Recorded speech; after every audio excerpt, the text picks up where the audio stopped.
Sometime near Christmas, a family lamented, for they had many Christmas wishes, and their budget was dented.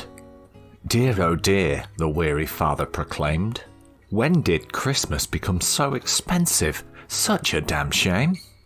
The mother looked deep inside her purse, and a dusty moth flew out of the maw as she cursed. There's no way around it, can't have gifts without money. We'll have to tell the kids no gifts this year, honey. Little Timmy lay in bed. His parents he could hear. No gifts on Christmas meant no Christmas cheer. Think, he told himself, think as hard as you can. There must be a way to save Christmas, come up with a plan. Timmy decided he and Santa would have to speak, but it's his busy season. A letter could take weeks. He thought and thought until his brain was tumbling. Then he remembered his sister's book of summoning. If I summon Santa, he and I can chat. I'll explain we need his help, and that will be that. Timmy felt confident the idea would succeed. After all, his sister could do it. How hard could it be? Timmy snuck out of his room and tiptoed to his sister's. He hoped she wouldn't curse him again with sores and blisters. Peeking inside, he saw how she slept. So to her books of dark magic, he crept. Looking quickly, Timmy snatched the right book, giggling with glee as he took a fast look. This is the one, Timmy thought whilst holding the bind. Bringing Santa to help, I'm sure he won't mind. Candles lit, the name spelled out and the circles drawn. He had to cast the spell soon, before the dawn. The chanting he hummed, the blood he did offer. On spoke the spell, softer and louder. Whose name that is written, I summon thee. By the power of the circle, come to me. Fires burst, the circle glowed white, but he didn't expect who appeared that night. An awful mistake, one terrible misspell, has brought to his home the dark prince of hell. His error in swiftness, it took a terrible toll. Now Satan asked, what will you trade for your soul? Timmy was struck, his heart filled with fear. He expected Santa, but Satan was here. I've come this far and can't stop now. Timmy greeted the dark prince with a deep bow. Dark Lord of Hell, he said, I require your aid. My family needs Christmas gifts, if that's the price to be paid. Satan paused to think perhaps this might do, and then he said, I think I've got another plan for you. You want some gifts, some goodies and toys. It's just your luck, I'm running low on errand, boys. Satan did sneer, a real menacing smile. He wanted some representation. It had been a while.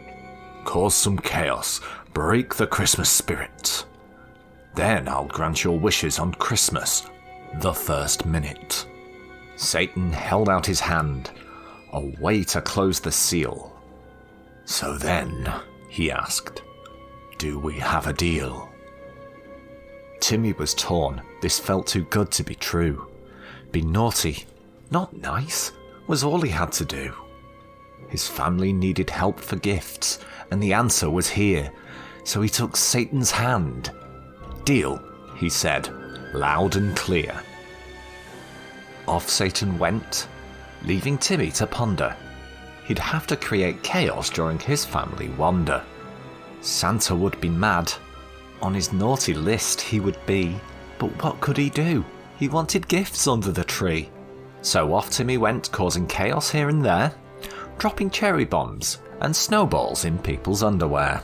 Down the road he went, smashing mailboxes with a bat, going into fine restaurants and yelling, "Rat!" The sun was setting again. Night drew near, and Timmy waited until the coast was clear, and the Christmas tree in the town square was a great sight, a symbol of Christmas spirit, so he torched it that night. Timmy felt ill. He knew what he'd done. He'd made the naughty list bad boy number 1. I did it for my family, he justified. All the same, he felt bad for his deeds, and he cried. Who am I kidding? Timmy yelled at the flame. "I made a deal with Satan. All I'll get is scorn, hate and blame." His reputation in ruins, little Timmy was sad. All his life he'd been good, and now he was bad. From the flames of the tree, Satan emerged. He promised money. Now he delivered the splurge. "Not bad, little Timmy, though I've seen better." Timmy jumped back and wiped his eyes on his sweater. Satan pulled out his coin purse, a grin on his face. And Timmy hanged his head in terrible disgrace. "Your efforts were noble, your results were subpar." Satan handed over $1, leaving Timmy's heart with a scar. "This is it," little Timmy protested. "You barely tried. You didn't even get arrested." Satan swirled in the fire and shouted before he'd run. "And with that, little Timmy, our contract is done." Timmy looked at the dollar, feeling fooled and so hurt. Then he thrust it down and ground it in the dirt. Timmy shouted out loud, "Now I can't make the nice list." He felt mad, betrayed, and never quite so pissed. Off home he did stomp, his tears flowing freely. "I've let them all down when they badly needed me." Timmy went to bed Christmas Eve expecting disappointment. For a pain like this, there was no ointment. That Christmas Eve night came and went quick. Timmy didn't expect Santa to pull a surprise trick. For under the tree, the presents were stacked. Timmy was so shocked, he nearly had a heart attack. The family tore through the gifts, all surprised. Timmy thought he was done for and couldn't believe his eyes. "There's a letter here for you," Timmy's dad told him. "Not from Satan," Timmy thought, his heart feeling grim. He tore open the envelope and swallowed hard. To his delight, he found inside a sweet Christmas card. His family was shouting, consumed by their greed. So Timmy hid away, so he could peacefully read. "Little Timmy, fear not, for I received word of your problems. I've seen how your family has hit financial rock bottom. Deck my halls and jingle my bells. I never thought you'd seek out creatures from hell, even though what you've done was so bad. Your heart was for your family, and that made me glad. The deeds are done, no changing what's transpired. Just remember, I forgive this one, these crimes undesired. So, I've left you some coal as a much-needed lesson. You'll see no treats this year, despite the recession. One more thing before I continue my sleigh ride. Mess with evil again, and you'll see my dark side."